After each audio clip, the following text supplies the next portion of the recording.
So, Makanba, what was Makanba's goal in Gambia and Gambia? And was it your aim to Katama, Kanana Bagwell Kanana? At the beginning, I'm kind of aimed, bring school, na two goals less to know, either to be a medical doctor or to be an air traffic controller, airport or so. Oh, okay. Well, and flows me along well, and do go me along lafter cake and Nindo man succeed in Dover Calabina. They believe that you need to have B level. What did you decide? What did you do next? Yeah, so I told my father convinced me to do the B1. And I was like, okay, yeah, I would do No that, problem. and that's not going to be a problem. I would do it. So he sent me money to register and everything, and I just took off. Yeah. Took off where? To Mali, and of course Heading to where? here, Parkway. I just said. So you took things in your own hand? in my own hand, and I went to Bamako, Mali, and I called my dad and said, I'm in Mali. And I need more money because... Oh my God, I don't know how your father gonna feel, but I know your father will be very shocked. He was like, are you crazy? And he said, no, go back home now. And I said, okay. And then he sent me another money to go back home. And so what do you know? 3-4 days, I called him back and said, I'm in Niger.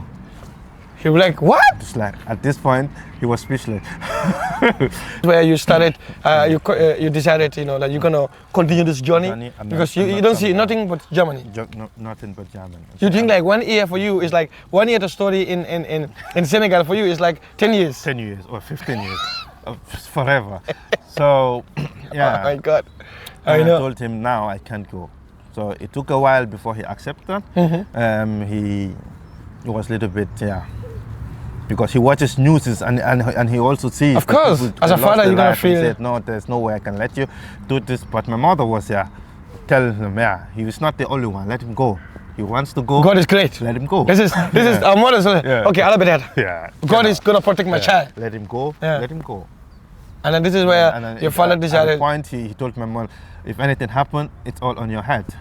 Oh God. And then my mother said, then we see, So at that point, I was like, Don't you think that your mother have so much pressure even when you were in the journey because like she's gonna be on that situation where the father gonna blame her if anything happens to you. It is funded and sponsored by Niedersachsen Landeszentrale for Politische Bildung. They are supporting this project so that we can at least bring the migration perspective in Germany. Hello guys, welcome again on CD Show. It is CD Serikan today right now in Hamburg. Bimba Hamburg nimbadi malamialonko atefatan Gambia and beating Muntotorolti German Bankoka. I really want to ask you this question. Tell us, even Gambia, Jani mina jang, nano ko Gambia nung. So, Makanba, what was Makanba's goal in Gambia and falang elaf in Gambia? And was it your aim to Katama, Kanana Bagwell Kanana? At the beginning, I'm kind of aimed, bring school, na two goals less to know, either to be a medical doctor or to be an air traffic controller, airport or so. Oh, okay. Well, and flows me along well, and do go me along lafter cake and Nindo man succeed in Dover Calabina. The reason why I try to have the conversation in both local and English is because I know locally people are mainly more confident, and they can easily speak out the way they want to understand, share their stories. So this is the reason why I bring this motivation for people to speak the language they feel confident and more comfortable to speak. So this is the reason why Manaka come for the starting. But it will be okay if you could at least give us a limit, let's say a bit light about what you just share. You have your father here in Germany, and then you have been living in Gambia. You have been going to school in the Gambia. So for sudden, there was a time that your father wanted to bring you here. After when you are like, let's say, to 18 years old, and your parents want to bring you here. Okay, so like that was where the process started for you to leave Gambia to Germany, and you start to learn German. Yeah, I went to school to learn German, and like I said, it was not easy because Gambia is an English-speaking country. And it's just 3 times in a week, Yeah. and 2 hours a day. Yeah. 2 hours, nah? Yeah. I don't know, 3 times, Monday, Wednesday, and Friday. Yeah. And 2 hours from 3 to 5. 5, yeah. And there, yeah, we have a German teacher, so it was we spoke German, everything. But then I come home, and my mother starts speaking Mandinka. And everybody starts to speak local language. Local language, and you forget everything. So it's not easy in Gambia to do your German course. Yeah. That's the routine is a little bit confused, I would say. It's really, really hard. Yeah. So, but I did it. I tried with my German teacher. We spoke German a few. With A1 level, you know how it is. It's not easy. We can just you can't even express yourself. So you just we just go with the flow. Yeah, what's important and everything. Yeah. So I did it, and I went to Senegal after 4 months. I did my exam, my A1 exam. I passed with 60%. Yeah. Of course, 60% was the minimum that you could get, so I was lucky. Yeah. And I got, I think, 60%. On that level, yeah. And then I got my A1 certificate. A level, yeah. And I thought that's it yet. Now my visa is coming, so I go to German and I can do everything because there is Germans, and then they can speak to me in German, so I will be able to express myself more freely. And yeah, but unfortunately, I went to Senegal, and the embassy, they told me, you can't get a visa for this. You have to have a B1 certificate. And that time, I don't know now how things are in the Gambia, but at that time it was nearly impossible to get B1s in the Gambia. Yeah. And the embassy suggested that you can do that in Senegal, because we are at that time there was good schools in Senegal. Yeah, Telk or Goiter. You can do your exams, you can do your course, and then people do it. Yeah, but then I wasn't comfortable to live in Senegal for a year or something like that. I said no, I can't do that. It was really, it's gonna be very hard and very expensive also. Expensive, yeah. My father was willing to pay. Yeah, my father was willing to pay.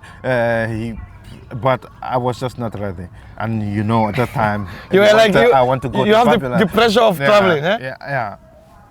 From the day my dad told me, I'm trying to bring you, here in Germany, from that day, oh my God. I wasn't concentrating on class. I was just doing everything. You're just seeing Germany in your dreams. I'm just going to Germany. So I 1 year was so long. Yeah, and I said no, I can't do that. Wow, so it seems like when this is happening, not only, I mean, this is happening to many people. Like, I know majority of the people like who live in the Gambia, this is what they went through. Like when they realized that, okay, my dad or my husband or my wife or my brother is in Europe, so maybe there's a possibility that I will go to Europe. So in that sense, if your father tells you, okay, Mr. Fatty, I'm trying, my son, to find or to navigate a way for you to come to Germany and join me, you're like, oh God. So it's like I'm halfway, in Germany. So right now, my father is doing everything, so I'm going to Germany. So even going to bed, it's gonna be like in your mind, I totally get it. So so from there, after applying for this visa and then they rejected you because they believe that you need to have B level, what did you decide? What did you do next? Yeah, so I told my father convinced me to do the B1. And I was like, okay, yeah, I will do no that, problem. and that's not going to be a problem. I will do it. So he sent me money to register and everything, and I just took off. Yeah. Took off where? To Mali, and of course. Heading to where? Here. Parkway. I just said. So you took things in your own hand? In my own hand, and I went to Bamako, Mali, and I called my dad and said, I'm in Mali and I need more money because. Oh my God, I don't know how your father gonna feel, but I know your father will be very shocked. He was like, are you crazy? And he said, no, go back home now. And I said, okay. And then he sent me another money to go back home. And so what do you know? 3-4 days. I called him back and said, I'm in Niger.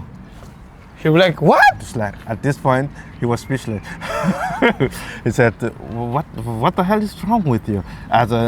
He wanted me to come home. And I said, yeah, okay. It's too late for that now. Now I'm halfway. I'm just gonna go because it's so much difficulties. in this way from Bamako to Niger. You have to pay money every checkpoint, and to say it's difficult. If I'm going home, if I have to go back now, it's the same pressure as going forward. So and people lose their life on this journey from Bamako to Niger, because you're gonna cross Burkina Faso, I guess, right? Yeah, you cross Burkina Faso, and it's really difficult, and with the police there and everything, people. I've never seen anyone that lose. No one loses his or her life. But it's true. People do get killed on the way for various reasons, as for hunger. Sicknesses. Some people just have sicknesses and they just can't. Some people will be kidnapped by bandits. And the most essential thing you can have on the road is money. If you don't have it, it's a problem. You can't go. So. Yeah, and I told my dad, it's at this point, it's better to go than to come back. Yeah. So this is where you started. You decided, that you're gonna continue this journey because you don't see nothing but Germany. Nothing but Germany. You think like 1 year for you is like 1 year to study in Senegal for you is like 10 years. 10 years or 15 years, forever. So yeah. Oh my God. I told him now I can't go. So it took a while before he accepted. He was a little bit, because he watches news and he also sees. Of course, as a father, you're gonna feel. He said, no, there's no way I can let you do this. But my mother was telling him, he is not the only one. Let him go. He wants to go. God is great. Let him go. This is our mother. Okay, I'll be there. Yeah. God is gonna protect my child. Let him go. Let him go. And then this is where your father decided. At the point, he told my mom, if anything happened, it's all on your head.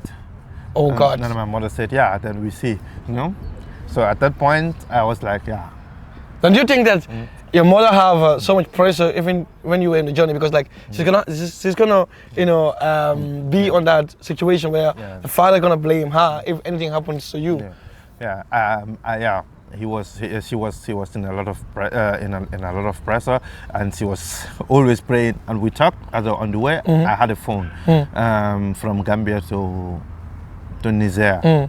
By all means, I had a phone, so I could call every 1 or 2 days and update the situation and everything.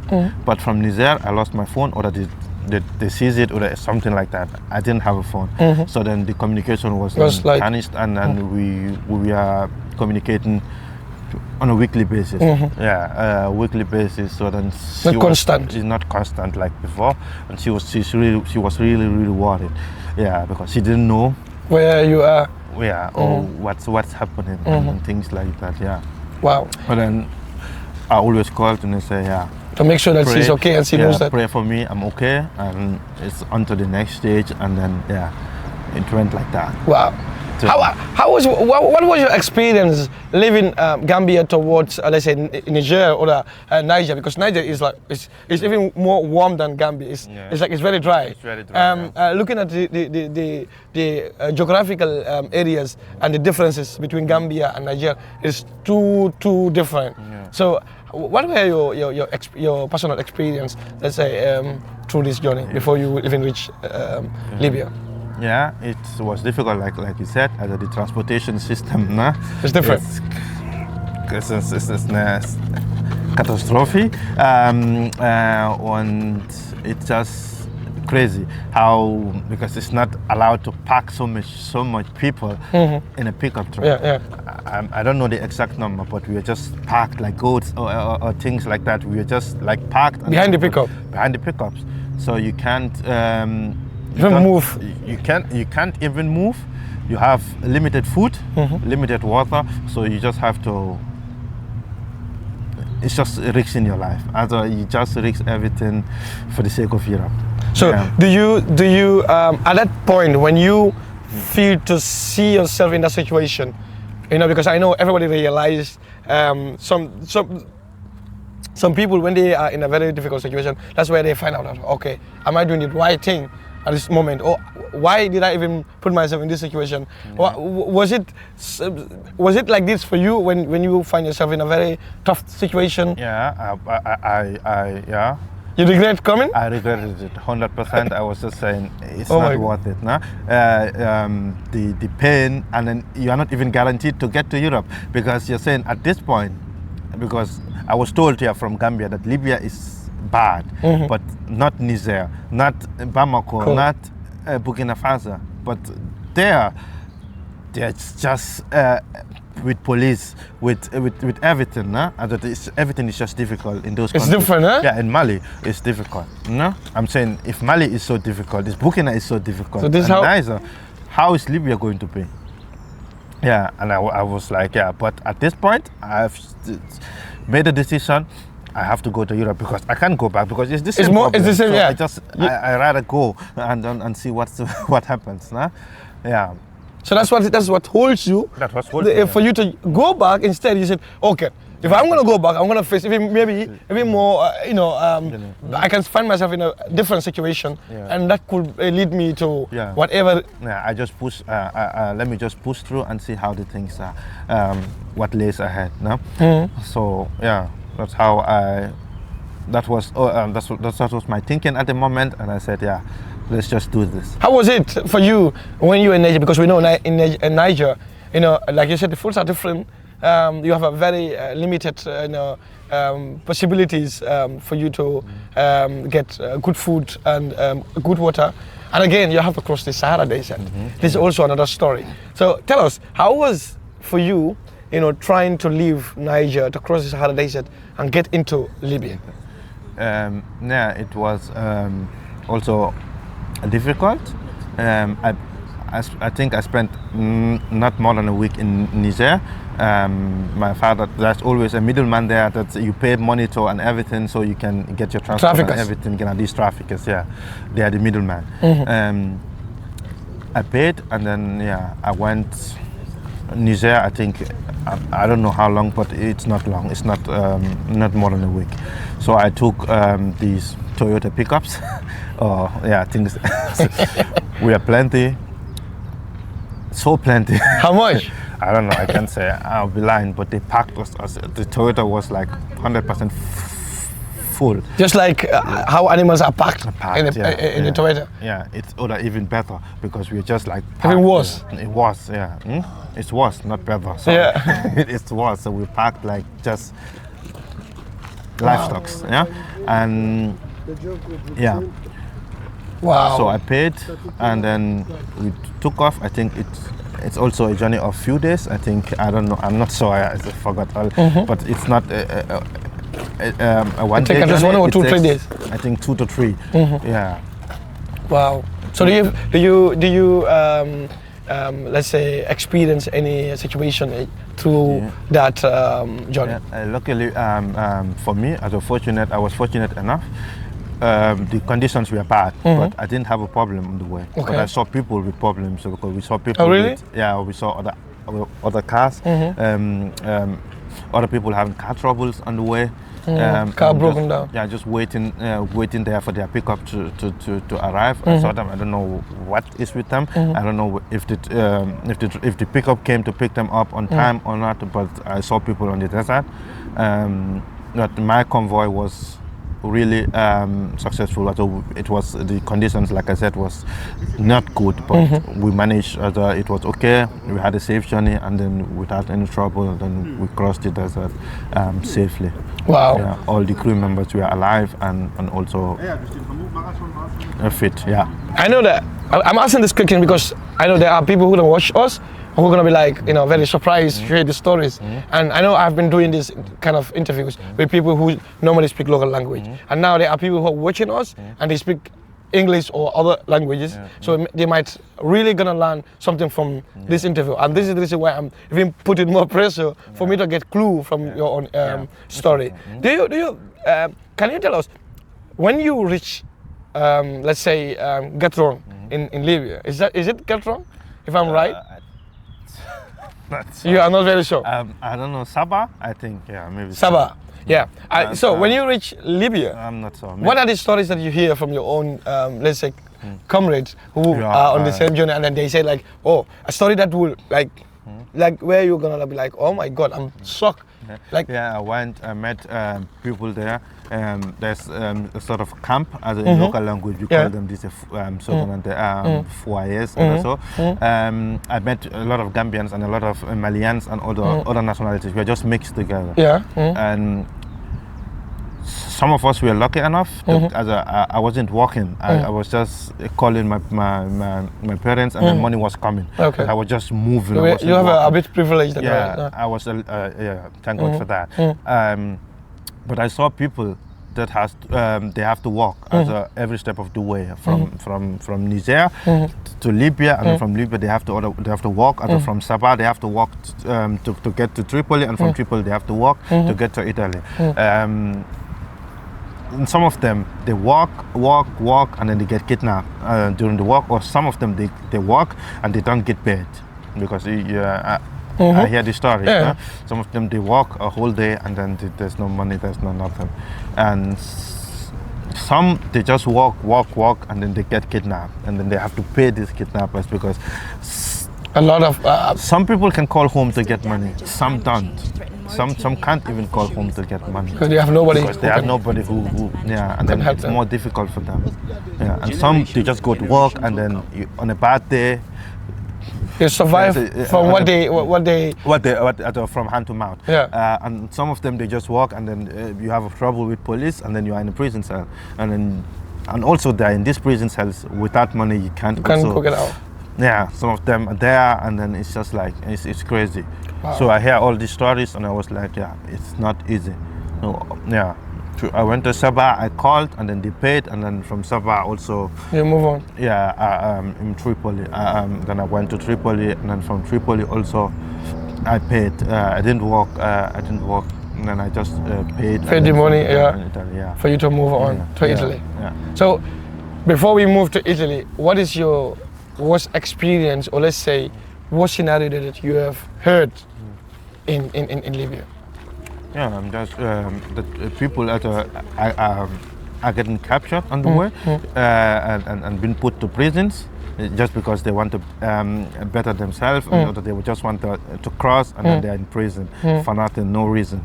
And at that time, you are in a prison cell. You're not even without even a court date. You are not even saw what you've been charged with now. So it's. I've had stories like that, and I have stories also that if you're unfortunate, you can be captured also in the sea, and then you might be deported to the Gambia, or you might be in a prison cell. I've had that, and also I've had that people have been thrown also in the desert. If there's no burial, people have been thrown in the desert when dead, and people have been thrown also in the sea when the journey and they're dead. I've had all these stories, and they're a bit scary and everything. Did that scare you? Yeah, of course. I was like, what have I put in myself into? And I was at this point I was saying my father was right. My father was right, but there's no way. I rather go forward. I rather die forward than backward. I rather go forward because from Libya, it's easier for you. You're still going to go through through the Sahara desert, and then what are you going to do? You might die. You might have car trouble, and then you're dead. So I just said I just have to go. Some people are even more scared of Sahara desert than the Mediterranean Sea. You know, And the Sahara, I will also be scared. I will also choose the sea rather than the Sahara. Wow. I prefer the sea to the Sahara. Was your mom informed about the scenario and the situation? I was in Libya. I called, but I wasn't. I was downplaying everything. I was downplaying everything. I was just telling him, from here to here, it's not easy. But I was downplaying it. I wasn't watching it because I know that will kill my mom. So I was just like, it's okay. We're going from here to here. It takes time. These things takes time from here to here, but it's moving smoothly and everything. But still, I know your mom will be worried. I was like, praying and said, just call if you have the time and everything. Wow. Okay. So we're gonna continue now. Mr. Fatty left, let's say, Sabah to Libya, in the capital. So this is where you were, and then you were talking to your mom and trying to explain, how the situation is, but you're trying to downplay it so that she will not feel, a bit more, insecure, or let's say not insecure but worried, but because our moms are always worried. So this is something that's very important. So now, so this is where you were waiting. How long have you been waiting in Libya? I think in Tripoli, I think 2 weeks. 2 weeks? Yeah. Bro, you haven't looked at it. Yeah, my journey was 2 months, less than 2 months. Really? Yeah. From Gambia to Audu? Yeah. So your father would be like, oh my God. He was paying, I wasn't working, like I said. He was just paying and paying at every step of the way. But by the grace of God, I had no problem with kidnaps. I haven't been kidnapped. I have no car trouble.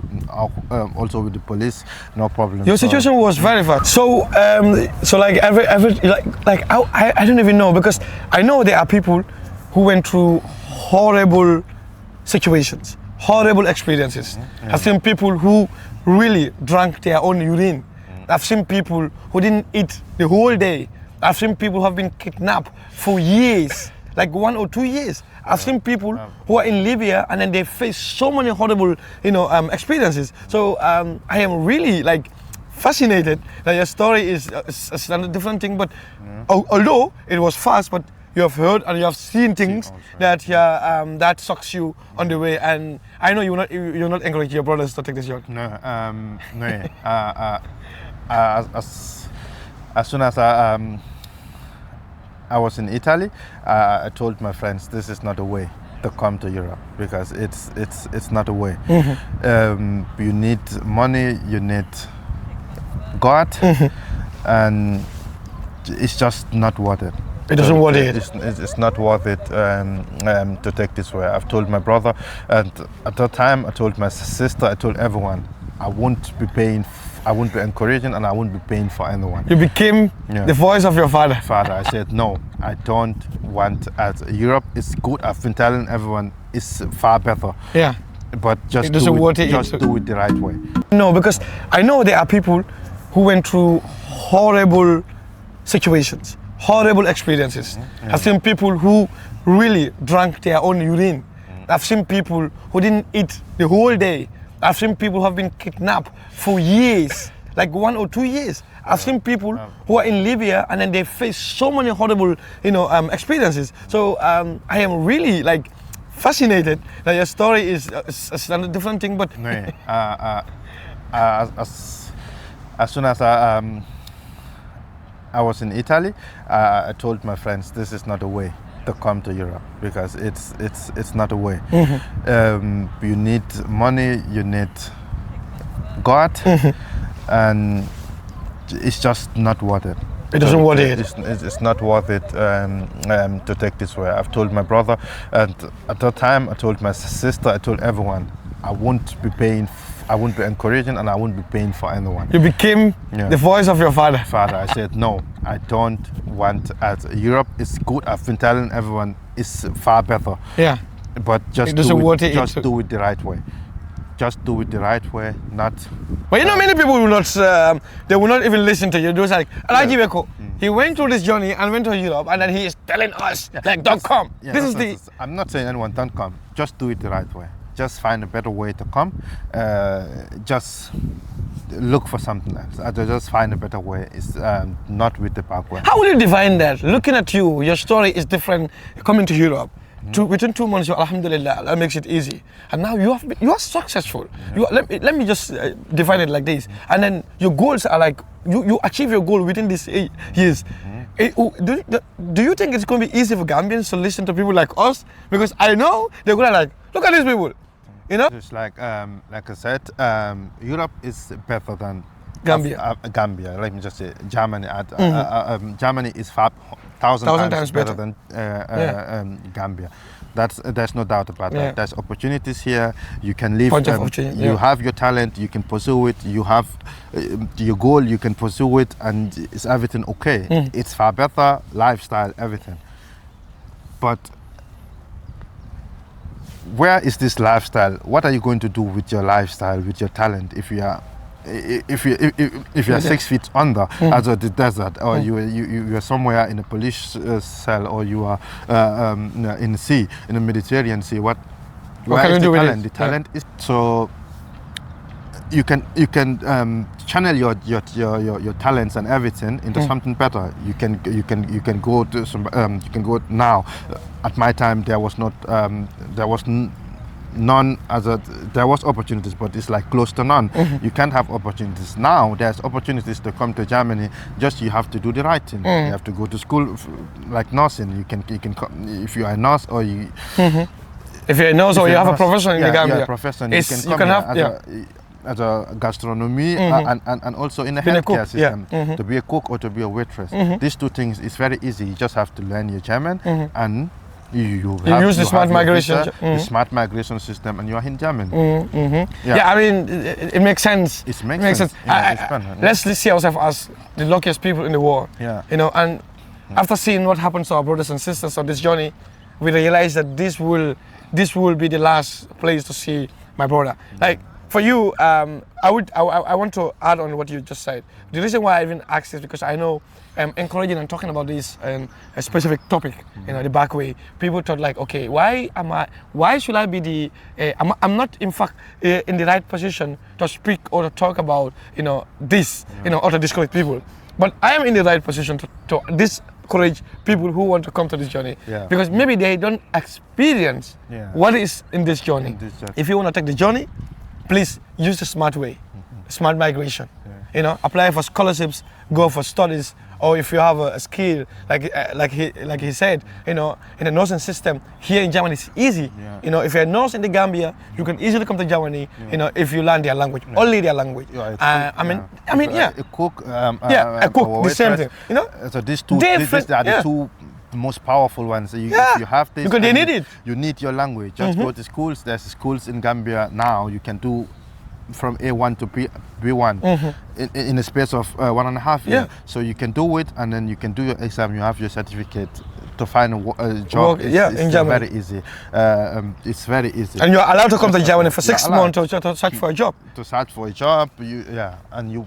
In a healthcare, you just sometimes you don't even need interviews. They just take everything because they need skilled workers, and that's been on the news for the past 3-4 years. That time that wasn't the case. At the time I was coming, that wasn't the case. But now it's a different. You just have to look into the matter, and then also do your research, and then you find ways to come to Germany. It's very easy now. Thank you for hearing that. It's better than Backway. It's better than Backway, 1,000 times. I wouldn't want my enemy to go there.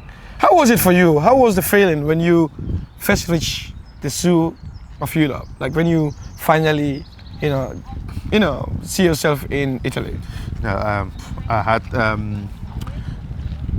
As I was rescued in the Mediterranean, and then I think it took us 3-4 days before we are to the shore. But I had only one thing at the back of my mind: Germany. Yeah, and my father told me,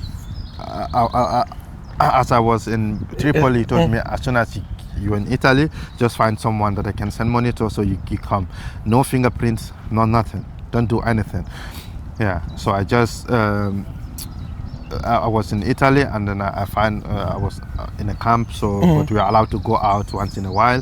So I make Italian friends. I make some friends along the way, and then one of them just helped me. And then I had called my dad, and then he sent money through Western Union, and then I received this money. And I went with him, and he bought ticket for me I was in Lecce, so from there to Rome, and then from Rome to Milan, and from Milan to Swiss. Yeah. So then I just went, I just took the train. I just spent like 6-7 days in Italy, not so long. And then I went to Milan, and then from Milan, I also met people there, and they helped me buy a ticket to Basel, Switzerland. I bought that, but I had control in the Swiss border, and then obviously, yeah. And then I was interviewed. Why are you here, and things like that. And also, I was in a camp then somewhere in Switzerland. I don't know where. Yeah. You're thrown to in a camp, specific camp. In a specific camp. To wait for their response and everything. But in this, and then few days, and they just said, yeah, you are going to another camp. So that means I'm allowed to apply for asylum and everything. So they took me to a camp where you can go out. Yeah. So where you are free. Yeah. And then luckily for me, the security guard of this camp is a guy from Senegal. Okay. And I told him I want to go to Germany. And he said, yeah, then you are allowed to go out, so you just have to go, and he showed me the way, and I just go. And then directly? I just went. I want to see my father. Yes, I went and I took a train, and I saw myself in Freiburg. In Germany. And you were like? Yeah, I was like, yes, here's Germany. Finally I'm in Germany. In Germany, yeah. So do you see the differences from other countries when you came to Germany? I was new. Everything was just. Everything was like. I just looking like paradise for you. My father. I just want to see my father. Wow. Yeah, and then I had money with me, but it wasn't enough yet at this moment. And I called my dad, but it was in the night, so he didn't pick. So I asked around, and there's a lot of black people there in Freiburg, and they told me, with the train, this money you have, I think it was 60 euro or something, it's not enough with the train, but you can go with the bus. And they bought ticket for me. And this person is also a Nigerian, and bought ticket for me, Flixbus, then from Freiburg to Hamburg, and that was like. That's how the journey, yeah, it's a long journey. I think 11, 12 hours or so, something like that. Yeah, that's how the journey. But then it was that was all irrelevant for me. I just said, and tomorrow I'm seeing my dad. Yeah. For you just want to see Papa. Yeah. So I came to Hamburg, and then without any money at this point, and I had to ask people if I can call, and then. I met someone, and then I called, and then my dad came and picked me. So he spoke with the person and said, where is he? And the person told him where I was, and then Papa said, don't move, stay there. So then he came and then picked me up. Wow. Yeah. And that was the thing, yeah. Wow. And then that's how Wow. So that's how you met your father, taking the decision by your own hand, your own hand, and then telling Papa, one time was Gambia. For me, waiting for 1 year or 2 years studying this language. But then I know you're gonna share the story with Daddy, and Daddy gonna tell you, I told you, and he told me, now you will see. You will see the difference also. It's not easy here. It's not over yet. Yeah, he told me, you will see now, welcome. And then I came, and then I was with my father. Yeah. Like I said, we tried the process. I said, we went to the lawyer and said, we're gonna apply. The boy is here. My son is here. He's not in Gambia anymore, so we don't need a visa. We need you to do something. For him to have his resident permit. So he's And then lawyer said, the boy have to go back. Go back where? Gambia. Well, what do you think? And then we can process it again. And so, are you kidding me? I can't do that. I told my dad, and my dad said, no, he can't do that. And and he said, then the only option is he has to go, because I was over 18. Yeah. He can't. He can apply for family unification. He can't do anything. Yeah. I have to do an asylum, or I have to leave the country. Yeah. So. This is where you decided to apply for asylum. I couldn't change my age because I was in a visa process in Gambia, and I put fingerprints. I have everything, so they had everything. I couldn't hide anything. They have all the details. They have all the details that they needed about you. Yeah. Okay. So wow.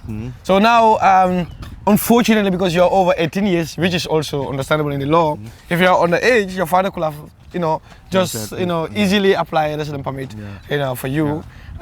This is the difference, because in the Gambia, people don't understand this. They think, Gambia, or my brother is in Europe, or my father, now I can come to Europe, Germany easily. But there are certain laws, that govern us. If you can have a son or daughter in the Gambia, if they're over 18 years, it will be very, very hard for you to bring them here through your own resident permit. It might be another way around, but not that. Anyway, in that case, so what was the step? So Daddy decided to apply asylum for you? Yeah, he decided, and I applied also in Hamburg, and then 2 or 3 days later they said, you can't be here, you are over 18, and then you have to go to Karlsruhe. Yeah, and then they gave me ticket and everything, and I went back to Karlsruhe, did my asylum and everything, and then I was there, did my fingerprints, everything, and then been discouraged by people saying, because I just laid my finger on the machine, and then automatically my pictures and my passport and everything. And they so told me, yeah, you were in our system, and I said yes. And then I was then discouraged by a lot of Gambians there in the camp. You'll be going home because they know where you're from now. And then at that time, I was new. I was also saying, that's going to be, I don't want to go back. And then, but my father was there saying, no, there's no way they take you back home now. They have to listen to your story first. And before them, then I was just in a camp, in Karlsruhe, and then they took me to Heidelberg. That is a big camp. Oh, they took you from Hamburg to Heidelberg? Hamburg to Karlsruhe? Yeah. Yeah, and then from Karlsruhe to Heidelberg. Yeah. Okay. And then from Heidelberg, I was there. And there was a small classroom where we learned Deutsch. But I already had my A1 from Gambia, so I was going. The course was also A1, but I was still going. Yeah. And then the teacher said, but your German is a little bit better. It's not your level good, is a little bit, but it's a little bit better. But I didn't tell them. Tell her that you did. I didn't tell her that I did A1 in Gambia. It was just like, and then she said, but then we did exam, and then I passed, and I had my A1 in German also in Gambia, so I had 2 A1s, and then she said, there is no A2 here. There's no A2 here, A2 level in the camp. But I will lobby for you that you're allowed to go outside and do it. So I was in the camp, and I was also going outside to do the A2. Yeah, but I did the A2 3-4 months. I got that too, and then they transferred me again to another camp. This is the Donau Essingen in Schwarzwald. And this camp is a little bit smaller in comparison with Heidelberg. So there also I was there doing nothing because I already had my A2 and there was no way for me to do B1, so I was there. But luckily for me, it was just a few months, and then I had my own apartment in Göppingen. In Göppingen, they transferred me what they call Heim. Yeah, they transferred me to Göppingen. Yeah, in a Heim. Yeah, and from in this I came, and then I got my bank card, got my Ausweis in my hand and everything. All necessary documents. And at this point, I was allowed to look for schools and everything. Yeah, so we had a very good social worker and had helped us. Then I went straight to B1. Then to B11. Yeah, I had to do B1 2 times because it was too fast and I wasn't understand anything. So I did and I failed and I did again. Yeah. Wow. So before we continue with that, what do you think might be? Because I know people might say you are lucky.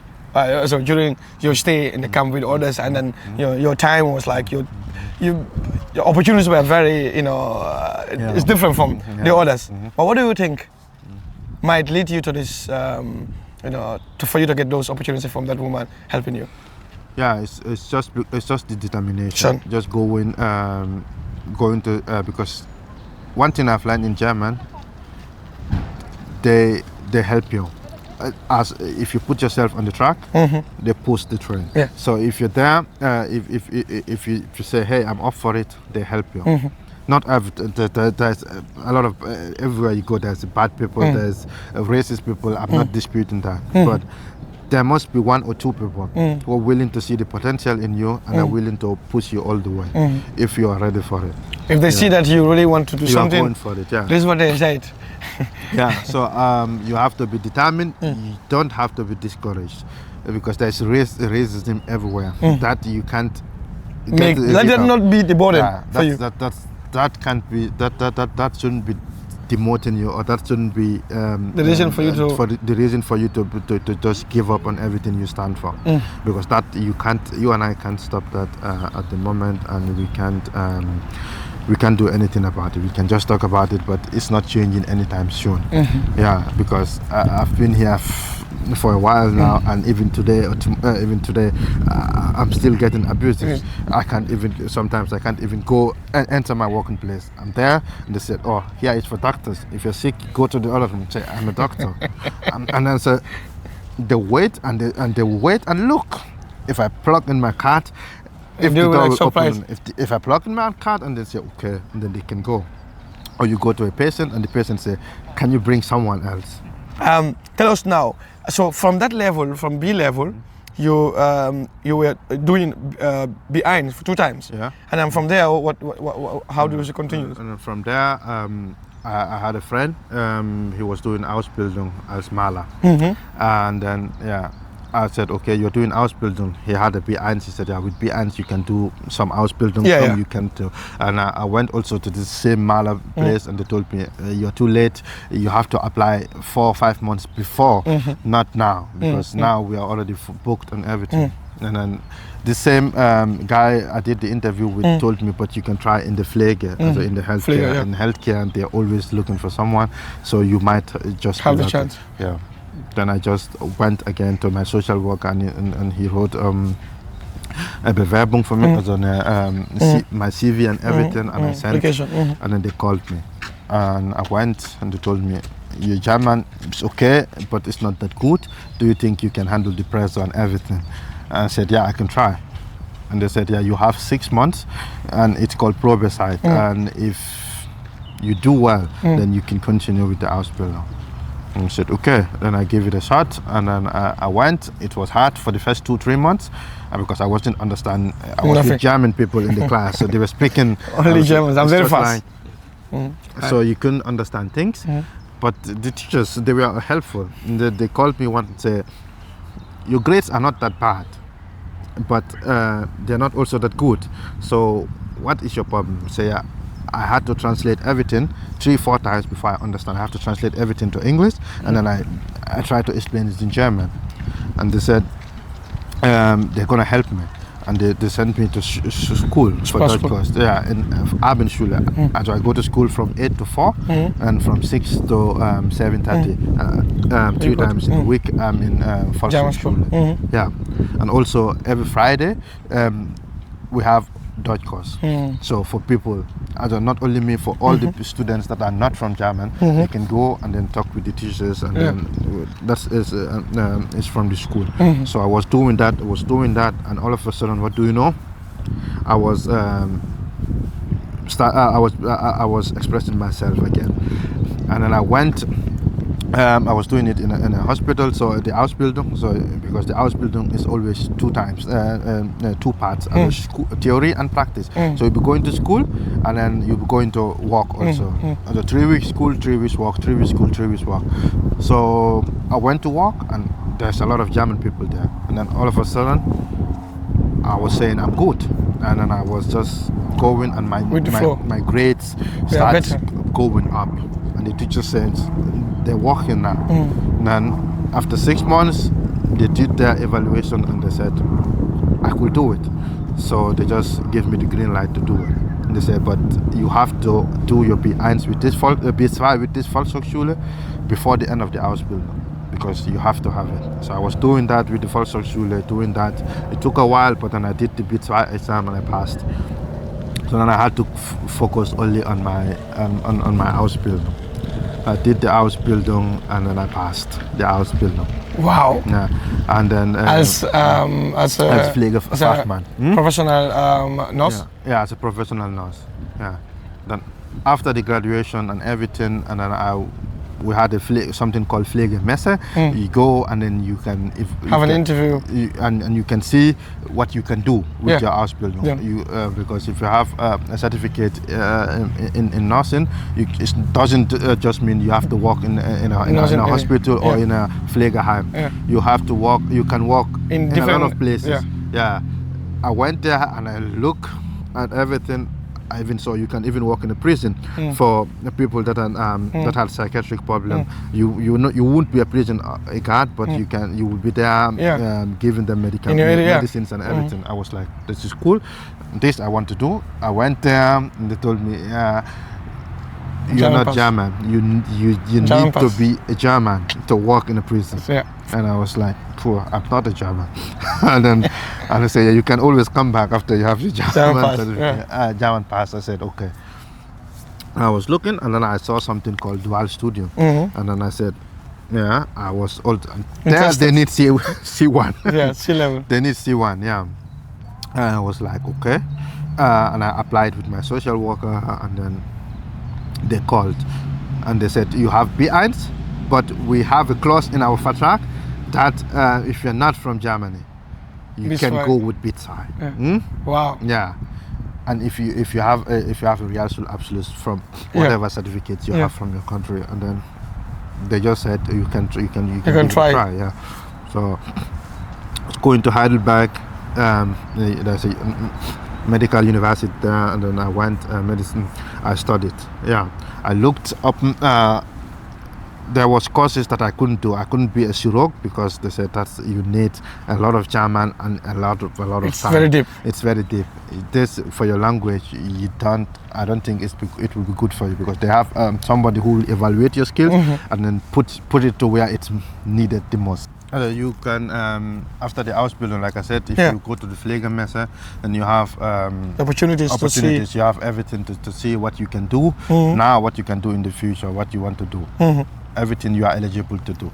Yeah. So then I saw that you can be a medical doctor if you want. Yeah, because you need to study. You have a background. You need to study. But you need to apply for a specific university. I wrote all the universities that I know that I saw, but then I got a call from Heidelberg. Yeah.